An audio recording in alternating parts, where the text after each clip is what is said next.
नमस्कार. आज आम्ही रानटी झाडांबद्दल माहिती घेऊया. आई, तुमचे नाव किती?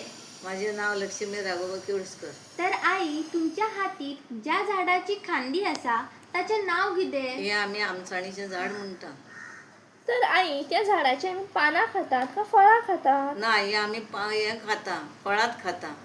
तर आई, ती फळा कशा तऱ्हेन जातात? ही फळां मागीर पयलीं हिरी आसतना मागीर ना हळडुळीच जाता, मागीर ती आमी ही खाता. तर आई, तुमच्या हातीत जी खांदी असा तितून आम्ही पळोवपाक शकतात की ती तांबडी बीन आसात, तर ती आम्ही खाल्या जाता? हय, खाल्यार जाता ती. तर आई, ती केन्ना जाता? ही पावसानूच जाता. आई, ती खंय जातात? पावसान दोंगरारूच जाता. तर आई, आजच्या पिढयेक ह्या फळांबद्दल माहिती असा? ह्या बद्दल कोणाकूय माहिती ना. पयलींच्या लोकांक तेका आसा, आतांच्या कोणाक ना. धन्यवाद आई. देव बरो दीस दिव तुमका. तुजें बरें जावं बाय, तुमचें बी.